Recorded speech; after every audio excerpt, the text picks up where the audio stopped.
ربیع الاول کی حیثیت حضور کی نسبت سے بدل گئی کہ نبی صلی اللہ علیہ وسلم کی زندگی صرف واعظ و نصیحت کی زندگی نہیں تھی، لیکن آپ کی زندگی دل لگی اور مزاج سے خالی نہیں تھی۔ ہاں، بوڑھی عورت جنت میں نہیں جائے۔ حضرات محترم، آپ حضرات کے علم میں ہے کہ ربیع الاول کا مہینہ ہے۔ اس مہینے اس پاک ذات کو اللہ نے دنیا میں بھیجا جس کے قدموں کی برکت سے ہماری ساری عزتیں اور سارے وقار قائم ہیں۔ آقا دو عالم صلی اللہ علیہ وسلم کی شخصیت وہ شخصیت ہے کہ جن کے لیے کوئی ایک دن کافی نہیں، سال کے 365 دن ہی آپ کے دن ہیں۔ سارے دن آپ کے، ساری راتیں آپ کی، ساری بہاریں آپ کے دم سے، گلشنوں میں پھول کھلتے ہیں تو آپ کے دم سے، ٹھنڈی ہوائیں چلتی ہیں تو آپ کے دم سے، اس کائنات کو کوئی روشنی، کوئی خوشی ملتی ہے تو آپ کے دم سے۔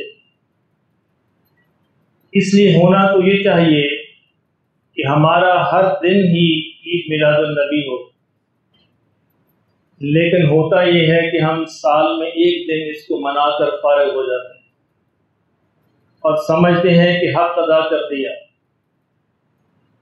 دن منانے کا سب سے بڑا نقصان یہی ہے۔ دیکھیں نا، یورپ کی پیروی کے اندر ہم نے مدرس ڈے اور فادرس ڈے شروع کیے۔ اس کا کیا ہوتا ہے کہ ایک دن ماں کا دن منا کے باقی سال کے 364 دن ماں فارغ، بس ماں تمہارا حق ادا کر دی۔ ایک دن باپ کا دن منا کے باقی سارا سال فارغ۔ اللہ ہمارے حال پر رحم فرمائے۔ یہی کچھ ہم اپنے نبی کے ساتھ کرتے ہیں۔ اللہ ہمارے حال پر رحم فرمائے۔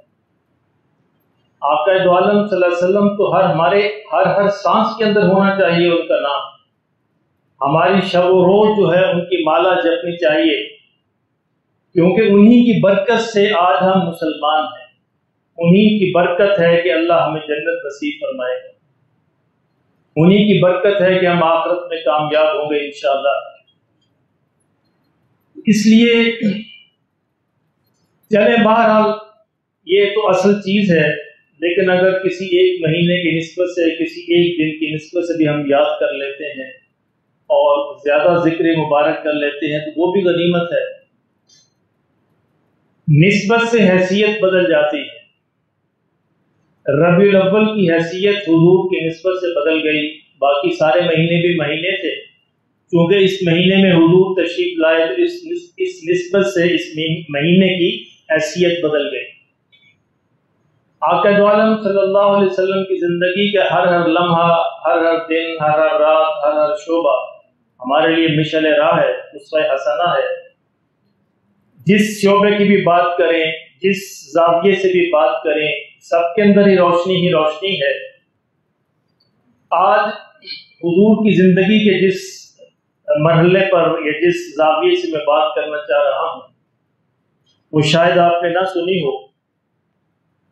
ہمارے ہاں عام طور پر یہ رواج ہے کہ جو مذہبی آدمی ہوتے ہیں، جو اپنے چہرے پہ داڑھی سجا لیتے ہیں، چند نمازیں پڑھنی شروع کر دیتے ہیں، سر پہ ٹوپی رکھ لیتے ہیں، عام طور پہ لوگ سمجھتے ہیں کہ یہ بڑا سنجیدہ آدمی ہوگا، اس کو سنجیدہ رہنا چاہیے، اس کو ہنسی مذاق نہیں کرنا چاہیے۔ عام ہمارے لیے غلط تصور ہے۔ تو حضور صلی اللہ علیہ وسلم کی زندگی کا ایک جو رخ ہے اور ایک شعبہ جو ہے وہ آپ کا مزاح بھی ہے۔ اسی پہ عرض کرنا چاہ رہا ہوں دو چار باتیں کہ نبی صلی اللہ علیہ وسلم کی زندگی صرف واعظ و نصیحت کی زندگی نہیں تھی، وہ تو آپ کی زندگی کا غالب پہلو تھا۔ آپ رسول تھے، نبی تھے، دعوت آپ کا مقصد تھا، لیکن آپ کی زندگی دل لگی اور مزاج سے خالی نہیں تھی، کیونکہ بہرحال انسان ہے، انسان کو اس دنیا میں جینا ہے، لیکن اس میں جو روشنی ملتی ہے ہمیں آپ کے مزاج کے اندر، وہ روشنی یہ ہے کہ مذاق ہو، مزاح ہو، اس کے اندر تین چیزیں ضروری ہیں۔ سب سے پہلی بات یہ ہے کہ اس کے اندر جھوٹ نہیں ہونا چاہیے، یعنی آقا دو عالم صلی اللہ علیہ وسلم نے کبھی مذاق کے اندر بھی جھوٹ نہیں بولا۔ یعنی زو معنی الفاظ استعمال کیے جا سکتے ہیں جس سے مزاح پیدا ہو، لیکن جھوٹ نہیں ان کے اندر ہونا چاہیے، جس کے اندر بہرحال ایک پہلو سچ کا ہونا لازمی ہے۔ اور مذاق کے اندر دوسری بات جو ضروری ہے کہ مذاق کے اندر کوئی غلط الفاظ، کوئی گندی بات استعمال نہیں کرنی چاہیے۔ ذرا ہم اپنا جائزہ لیں، دوستوں کی محفل کا جائزہ لیں، تو دوستوں کی محفل میں ہمارے مذاق کے 100 میں سے 99 وہ گندے مذاق ہوتے ہیں۔ یعنی ہماری طبیعتیں اور ہمارے مزاج، ہمارا ذوق یہاں تک گندا ہو چکا ہے کہ ہم گندگی سے خوشی محسوس کرتے ہیں اور ہمیں مذاق سوچتا ہے۔ گندی باتیں بول کے، گندی باتیں سن کے ہمیں خوشی محسوس ہوتی ہے، یہ ہمارے مذاق ہیں۔ تو حضور کے مذاق سے جو روشنی، جو سبق ہمیں ملتا ہے، پہلی بات کہ اس کے اندر جھوٹ نہیں ہونا چاہیے، اور دوسری بات اس کے اندر کوئی نازیبا الفاظ، کو گندی بات نہیں ہونی چاہیے، اور تیسری بات یہ ہے کہ مذاق ایسا ہو کہ دوسرے کا دل نہ دکھے۔ بعض اوقات ہم مذاق کے اندر لوگوں کے سینے پھاڑ دیتے ہیں اور کہتے ہیں ہم نے تو مذاق کیا، انتہائی حماقت انگیز بات ہے، اور وہ اللہ کے رجسٹروں میں محفوظ رہ جاتا ہے۔ اگر آپ کے مذاق سے کسی کا دل دکھ گیا، وہ شاید کچھ نہ کہے، چپ کر جائے، خاموش ہو جائے، آپ کی صورت کو دیکھ کر کے بڑے مومن آدمی ہیں، لیکن اللہ کی یہاں معافی نہیں ہوگی جب تک کہ آخرت میں اس کا دل دکھایا جو ہے اس کی معافی نہ ہو جائے۔ اور آخرت میں معافی کیسے ہوگی؟ نیکیاں دے دلا کر، وہاں کوئی اور کرنسی نہیں ہوگی۔ ان تین چیزوں کا براہ راست اللہ کے لیے خیال رکھیے مذاق کرتے ہوئے۔ عرض کرنے کا مقصد یہ تھا کہ مذاق ضرور کیجیے، مذاق کیجیے، مزاح بھی کیجیے، زندگی کا حصہ ہے، کیونکہ حضور کی زندگی کا حصہ بھی تھا، لیکن آقا دو عالم صلی اللہ علیہ وسلم تین چیزوں کا خیال رکھتے ہیں۔ ام ایمن رضی اللہ تعالیٰ عنہ حضور صلی اللہ علیہ وسلم کی والدہ حضرت آمنہ کی خادمہ تھی، خدمت کرتی تھی، آپ کے والد صاحب کی خادمہ بھی تھی، اور جس سفر کے اندر حضور صلی اللہ علیہ وسلم کی والدہ کا انتقال ہوا یہ بھی ساتھ تھی، اور یہی وہ ہستی ہے جو حضور کو واپس مکہ لے کر آئی تھی، حضرت ام ایمن رضی اللہ تعالیٰ عنہ۔ تو نبی صلی اللہ علیہ وسلم کو ان سے بہت پیار تھا اور ان کو امی کہہ کر پکارا کرتے، اور حضور صلی اللہ علیہ وسلم ان کی آمد پہ کھڑے ہو جایا کرتے تھے۔ ایک دفعہ آپ تشریف لے جا رہی تھی، صحابہ بیٹھے تھے، آپ نے فرمایا کہ جس نے کسی جنتی عورت سے شادی کرنی ہو اس سے کر لے۔ حالانکہ عمروں کا بڑا فرق تھا، بس آپ کی یہ بات سنتے ہی آپ کے جو آزاد کردہ غلام تھے، منہ بولے بیٹے حضرت زید، انہوں نے کہا جی میں شادی کروں۔ ام ایمن سے انہوں نے شادی کر لی، اور اسی نکاح سے اسامہ پیدا ہوئے، حضرت اسامہ، جن سے حضور کو بے انتہا پیار تھا، بیٹوں کی طرح ان کو کھلاتے تھے، حضور کی گود کے اندر پلے تھے، اور حضور تو یہاں تک فرمایا کرتے تھے اے اسامہ کتنا اچھا ہوتا تو لڑکی ہوتا، میں تیرے بال سنوارتا، میں تجھے نہلاتا، میں تیرا میک اپ کرتا، تیرے زیور پہناتا، تو کتنا اچھا ہوتا، اور لوگ تیرے رشتے مانگنے آتے، تیری شہرت دور دور تک پہنچ جاتی۔ یہ بھی مذاق میں آپ فرماتے تھے کہ اسامہ کتنا اچھا تھا۔ ام ایمن رضی اللہ تعالیٰ عنہ ایک دفعہ حضور صلی اللہ علیہ وسلم کی خدمت میں حاضر ہوئی، کہا کہ حضور کھڑے ہو گئے ان کی آمد پر، کہا کہ محمد، تو اسی طرح بات کرتی تھی کہ مجھے ایک اونٹ چاہیے۔ حضور صلی اللہ علیہ وسلم فرمایا کہ اماں جان اونٹ کی آپ کو کیا ضرورت ہے، آپ کے لیے اونٹ کا بچہ کافی ہے۔ نہیں مجھے اونٹ چاہیے، نہیں میں آپ کو اونٹ کا بچہ دوں، مجھے تو سواری کرنی ہے، آپ مجھے اونٹ دیجیے۔ حضور نے فرمایا نہیں اماں جان میں آپ کو اونٹ کا بچہ دوں، بس ایک صحابی سے کہا کہ جاؤ بھی اونٹ کا بچہ لے۔ اب وہ ناراض ہو رہی ہیں، ظاہرہ بڑی تھی، ماں کے درجے پہ تھی، ڈانٹ بھی رہی ہیں کہ یہ آپ کیا کر رہے ہیں، میں تو آپ کو اونٹ کا بچہ ہی دوں۔ اب یہ حضور کا مذاق پر مسکرا رہے تھے آپ صلی اللہ علیہ وسلم، اور جب وہ صحابی اونٹ لے کے آئے تو وہ اونٹ تھا بڑا خوبصورت ماشاءاللہ صحت مند اونٹ۔ ام ایمن دیکھ کر حیران ہوئی کہ آپ کیا کہہ رہے تھے؟ آپ نے کہا کہ دیکھیں اماں جان یہ کسی اونٹ کا بچہ ہی ہے نا، نہیں اونٹ کا بچہ ہی ہے۔ اب ایک اس طرح کی ذومعنی بات کی جا سکتی، جھوٹ نہیں ہے اس میں، یعنی اس طرح مذاق پیدا کرنے کے لیے اس طرح کی ذومعنی بات کی جا سکتی، غلط نہیں ہے، جھوٹ نہیں ہے۔ تو ام ایمن بھی ہنسنے لگی اور حضور صلی اللہ علیہ وسلم بھی ہنسنے لگے اور وہ تشریف لے گئے۔ اس سے کیا اندازہ ہوتا ہے کہ جو مبارک رشتے ہیں، بڑے رشتے ہیں، ان سے بھی مذاق کیا جا سکتا ہے ادب کی حد کے اندر رہتے ہوئے۔ آج ہم سمجھتے ہیں شاید ماں باپ سے مذاق نہیں کیا، اور ماں باپ بھی اس کو برداشت نہیں کرتے. برداشت کرنا چاہیے، ماں کا درجہ ہے، اور نبی صلی اللہ علیہ وسلم نے بڑا ہی خوبصورت مذاق ان سے کیا ہے. اس طرح آپ کے پھوپھی ہیں حضرت صفیہ رضی اللہ، یہ بھی بڑا محترم رشتہ ہے، بڑا رشتہ ہے. پھوپھی حضرت صفیہ رضی اللہ تعالیٰ عنہ، وہ حضور صلی اللہ علیہ وسلم کے پاس حاضر ہوئی اور کہنے لگی اے میرے بھتیجے، میرے لیے دعا کرو کہ اللہ مجھے جنت میں بھیج دے. بس میرے لیے دعا کرو کہ اللہ مجھے جنت میں بھیج دے. کیا تو حضور صلی اللہ علیہ وسلم مسکرا دیے، کہا کہ آپ جو ہیں کوئی بوڑھی عورت جو جنت میں نہیں جائے. بڑی پریشان ہوئی کہ یہ آپ نے کیا کہا؟ ہاں بوڑھی عورت جنت میں نہیں جائے. وہ پھر کہنے نہیں آپ میں نے دعا کہ آپ نے کہا میں نے کہا بوڑھی عورت جنت میں جائے گی، اور ساتھ آپ مسکرا رہے. اب جب وہ پریشان اتنا پریشان ہوئی تو رونے لگے، تو حضور صلی اللہ علیہ وسلم فرمایا ہے کہ کیونکہ جان پریشان نہ ہو، آپ کو اللہ جوان بنا کے جنت میں داخل کرے. میں یہ کہنا چاہ رہا تھا کہ ہر بوڑھی عورت کو اللہ جوان بنا کے جنت میں داخل کرے گا. تو آپ بھی انشاءاللہ جب جنت میں داخل ہوں گی تو آپ کو بھی اللہ جوان بنا دے گا، تو آپ بوڑھی تھوڑا ہو. تو یہ بھی محترم رشتوں کے ساتھ مذاق ہے، لیکن بڑا خوبصورت، بڑا سلجھا ہوا، بڑا ڈیسنٹ مذاق ہے. ایک صحابی حضور صلی اللہ علیہ وسلم کی خدمت میں حاضر ہوئے تو آپ نے ان سے فرمایا کہ بھئی اچھا یہ تو بتاؤ کہ تمہارا جو ماموں ہے، تمہارے ماموں کی بہن تمہاری کیا لگتی ہے؟ اب وہ پریشان ہو گئے. اب حضور مسکرا رہے ہیں، اچھا بتاؤ تمہارے ماموں کی بہن کیا لگتی ہے؟ وہ سوچنے لگے. اچھا جی میں حضور میں سوچ کے بتاتا ہوں. آپ نے کہا اپنی ماں کو بھول گئے؟ تمہاری ماں ہی تو تمہارے ماموں کی بہن ہے. اب یہ حضور صلی اللہ علیہ وسلم کا مزاج ہے. اسی طرح ایک صحابیہ حاضر ہوئی نبی صلی اللہ علیہ وسلم کی خدمت میں اور کہنے لگے، اپنے شوہر کی کوئی بات کی، شکایت کی انہوں نے. اب حضور صلی اللہ علیہ وسلم مزاج کے موڈ میں تھے، آپ مسکرائے. آپ نے کہا اچھا تیرا شوہر وہ ہے جس کی آنکھ میں سفیدی ہے؟ وہ پریشان ہو گئی. نہیں جی میرے شوہر کی آنکھ تو بالکل ٹھیک ہے، کوئی اس میں داغ نہیں. آپ نے کہا اللہ کی بندی، سفیدی تو ہر ایک کی آنکھ میں ہوتی ہے، یہ سفید حصہ تو ہر ایک کی آنکھ میں ہوتا ہے، تیرے شوہر کی آنکھ میں کیسے نہیں ہے؟ تو مسکرائے. مقصد یہ تھا اس کا دل خوش کرنا تھا، مزاق کرنا تھا. سعد بن عبادہ رضی اللہ تعالیٰ عنہ حضور کے بڑے ہی پیارے صحابی ہیں. نبی صلی اللہ علیہ وسلم ایک دفعہ ان کے گھر تشریف لے گئے اور ان کے گھر کے دروازے پہ کھڑے ہو کے آپ نے سلام کیا. حضور کا یہ طریقہ تھا کہ جب بھی کسی گھر تشریف لے جاتے تو بغیر اجازت کبھی اندر داخل نہیں ہوتے، اور اجازت بھی 3 دفعہ مانگتے تھے. اور اجازت مانگنے کی صورت یہ تھی کہ سلام فرماتے تھے گھر والوں پر. حضرت سعد نے بیٹھے ہوئے آپ کے سلام کو سنا اور آہستہ سے کہا وعلیکم السلام. اگر اونچی آواز سے کہتے اس کا مطلب ہے کہ اجازت ہے، لیکن آپ نے آہستہ سے کہا. حضور صلی اللہ علیہ وسلم نے اس کو سنا نہیں. نبی صلی اللہ علیہ وسلم نے اپنی عادت کے مطابق دوسری دفعہ سلام کیا تو حضرت سعد نے پھر آہستہ سے کہا وعلیکم السلام ورحمۃ اللہ وبرکاتہ.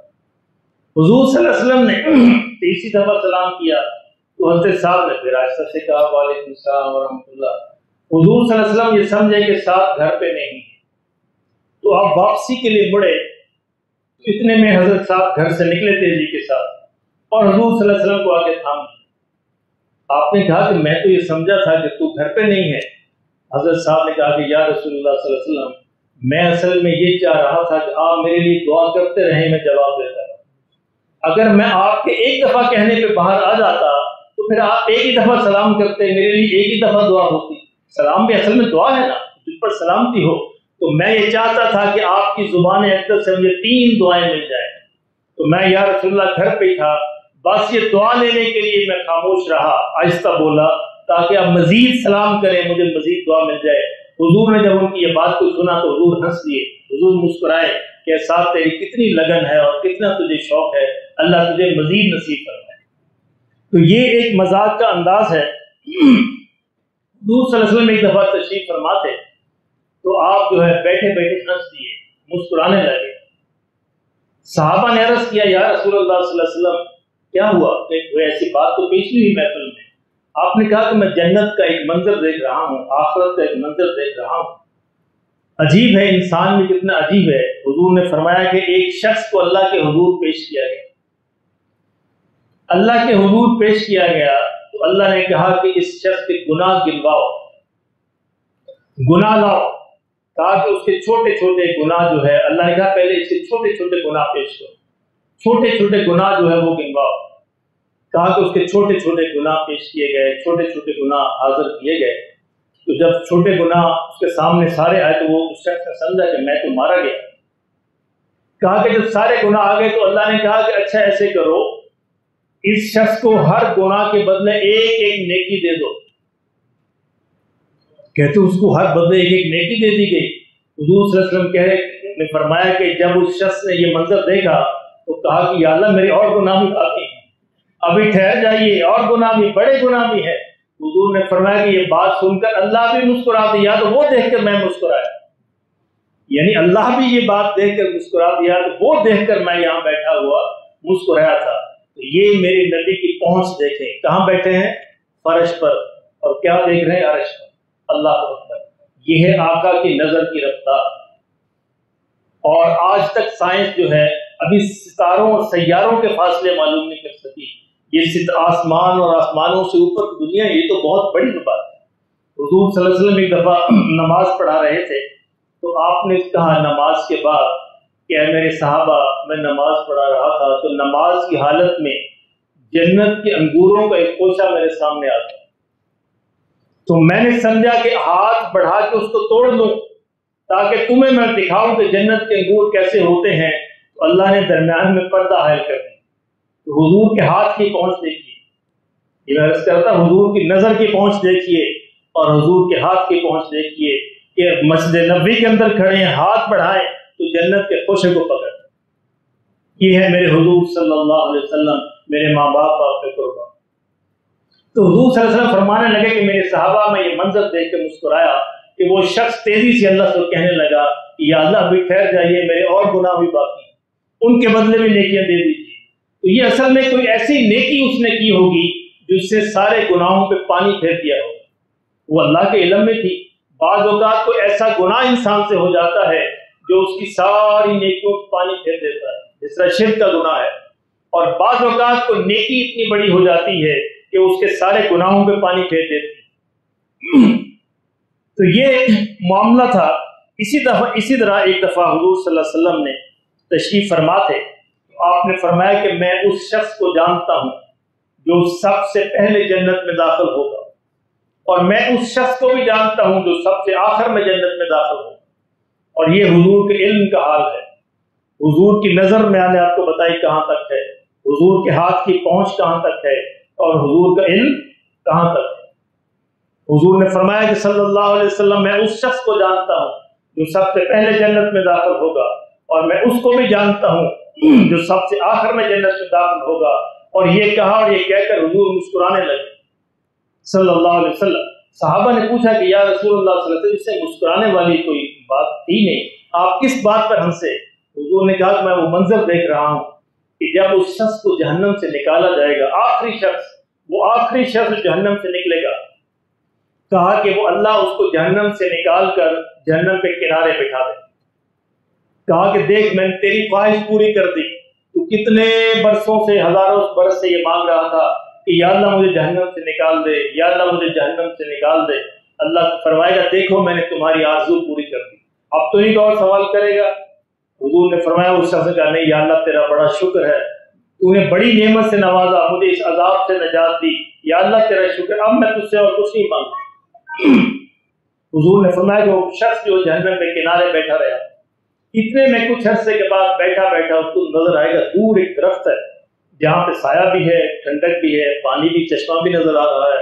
کہے گا یا اللہ اتنی آپ نے مجھ پر مہربانی کی، عنایت کی، شفقت کی، رحم فرمایا، تھوڑا سا اور آگے کر دیجیے، مجھے وہ جو درخت ہے وہاں تک پہنچا دیجیے. حضور نے فرمایا کہ اللہ کہے گا تو نے وعدہ نہیں کیا تھا کہ اب اور کچھ نہیں مانگے گا؟ تو کہے گا یا اللہ بس یہ آخری بات، اس کے بعد نہیں کہتے. نبی صلی اللہ علیہ وسلم فرمایا کہ ہر دفعہ اللہ بھی مسکرایا تو میں بھی مسکرا دیا. اللہ بھی اس شخص کی بات سن کر مسکرا رہا تھا تو میں بھی یہ دیکھ کر مسکرا رہا تھا.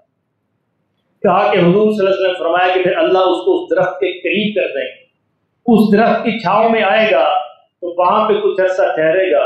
دیکھے گا کہ اس سے آگے ایک اور بڑا درخت ہے، بڑا خوبصورت ہے، اس سے بھی بڑا ہے، اس میں اور زیادہ چشمہ اس کے اندر ہے، زیادہ ٹھنڈک ہے۔ تو پھر کچھ عرصے بعد کہے گا میرے مولا تو بڑا رحیم ہے، کریم ہے، تیرے لیے کون سا مشکل ہے، مجھے اس درخت کے پاس کر دو۔ اللہ فرمائے گا تو نے مجھ سے وعدہ نہیں کیا تھا، تو اور کچھ نہیں مانگے گا، کہے گا کہ یا اللہ میں نے وعدہ کیا تھا لیکن یہ آخری بار، اب اس کے بعد کچھ نہیں کروں۔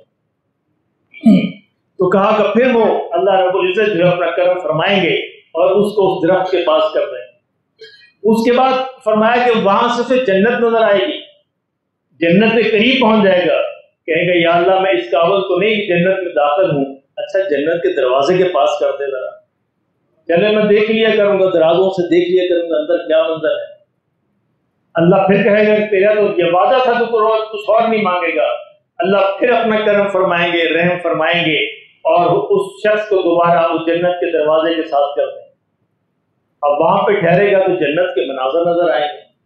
اب پھر کچھ عرصے کے بعد کہے گا یا اللہ تو نے اتنا کرم کیا، جہنم سے نکالا، اس درخت تک پہنچایا، چشمے تک پہنچایا، آگے پہنچایا، تیرے لیے کون سی بڑی بات ہے، مجھے ذرا تھوڑا سا اندر کر دے، جنت کے دروازے کے اندر داخل کر دے۔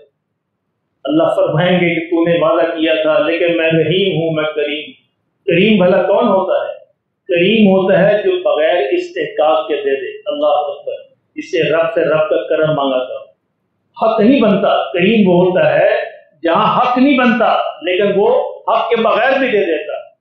یہ جانتے ہیں ہمارے شاہ صاحب قریشی صاحب کہ جہاں عرب جو ہے جہاں پہ کوئی ایسی بات ہوتی ہے تو وہاں کہتے ہیں اللہ کریم۔ جہاں جہاں ان کو نظر آتا ہے تو بات پوری نہیں ہو رہی، کوئی مقصد پورا نہیں ہو رہا، کوئی مشکل پیش آ رہی ہے تو وہاں فوراً ان کی زبان سے نکلے گا اللہ کریم۔ تو یہ اسی پس منظر میں ہے، کریم وہ ذات ہوتی ہے جو بغیر استحقاق کے دیتی۔ کہا کہ اللہ رب العزت جو ہے اس کو اپنے کرم سے جنت میں داخل کریں گے اور کہیں گے میرے بندے جا جنت میں داخل ہو جا، اور میں نے تو نے صرف یہ جنت نہیں دی بلکہ اس دنیا سے 10 گنا بڑی جنت تمہیں عطا فرما، کیونکہ میں کریم ہوں تو رحیم بھی ہوں، کرم کرنے والا ہوں، رحم کرنے والا ہوں۔ حضور نے فرمایا صلی اللہ علیہ وسلم، یہ بات سن کر وہ بندہ کہے گا یا اللہ تم مجھ سے مذاق کرتا۔ کہا کہ جب یہ کہے گا تو اللہ نے خوب ہنسے، تو حضور نے فرمایا میں بھی یہ سن کر خوب ہنسا کہ اگر وہ بندہ کہے گا یا اللہ تم مجھ سے مذاق کرتا ہے کہ میں کہاں 10 گنا بڑی جنت دنیا سے، یہ میرے لیے کیسے ہو گیا؟ حضور نے فرمایا صلی اللہ علیہ وسلم تو یہ وہ بات تھی جسے سن کر میں ہنسا، یہ بات سن کر میں ہنس رہا تھا کہ وہ بندہ اللہ سے مکالمہ کرے گا کہ اللہ تم مجھ سے مذاق کرتا ہے، اور میرا اللہ کہے گا نہیں میرے بندے میں مذاق نہیں کیا کرتا، یہ حق ہے اور سچ ہے۔ یعنی آخری جنتی، دنیا سے آخری جنتی جو اس کی جنت کتنی بڑی ہے، اس دنیا سے 10 گنا بڑی۔ تو جس کی جنت بڑی ہوگی اس سے بڑے درجے، اس کا اندازہ لگائیے، وہ ہم تصور نہیں کر سکتے۔ یہ آخری درجے کے جنت کا بیان ہے، دنیا سے 10 گنا بڑی جنت اس کو ملے۔ اللہ ہمیں نصیب فرمائے۔ تو میں یہ عرض کرنا چاہ رہا تھا کہ نبی صلی اللہ علیہ وسلم کی زندگی کا ایک خاص حصہ مزاح بھی ہے، مذاق کرنا بھی ہے، لیکن تین شرطوں کے ساتھ۔ ایک تو اس پہ جھوٹ نہ ہو، ایک اس کے اندر کوئی گندی بات نہ ہو، اور ایک ایسا مذاق ہو دوسرے کا دل نہ دکھے۔ اور آپ جانتے ہیں کہ نبی صلی اللہ علیہ وسلم کی دنیا سے جاتے ہوئے بھی آخری عمل جو تھا وہ مسکراہٹ۔ کیسے؟ 12 ربیع الاول کا دن تھا، عید کا دن تھا، فجر کی نماز کا وقت تھا، آقا دو عالم صلی اللہ علیہ وسلم نے اپنے کمرے کا پردہ اٹھایا، صحابہ نماز کے لیے کھڑے ہو چکے تھے، حضرت ابوبکر ان کی جماعت کروا رہے تھے، حضور کے اندر اتنی ہمت نہیں تھی کہ مسجد کے اندر تشریف لا سکیں۔ آپ نے پردے کو اٹھایا اور اپنے صحابہ کو جب دیکھا کہ نماز پڑھ رہے ہیں تو حضور صلی اللہ علیہ وسلم مسکرا، آپ کے چہرہ مبارک جو ہے مسکراہٹ سے بھر گیا، خوش ہوئے کہ میرے صحابہ جو ہے نماز پڑھ رہے ہیں اور جماعت کے پاس پڑھ رہے ہیں۔ یہ آخری دیدار تھا جو آپ کے صحابہ نے آپ کا کیا۔ جب صحابہ کو پتہ چلا کہ حضور کے کمرے کا پردہ ہلا ہے تو صحابہ میں ہلچل، نماز کے اندر ہلچل مچ گئی اور انہوں نے اس طرف دیکھنا شروع کر دیا۔ صحابہ کہتے ہیں یہ آخری دیدار تھا جو زندگی میں ہم نے حضور کا کیا صلی اللہ علیہ وسلم۔ ہمیں حضور صلی اللہ علیہ وسلم کے اللہ سچی محبت اور اس پر عمل نصیب فرمائے، سنت ادا فرمائے۔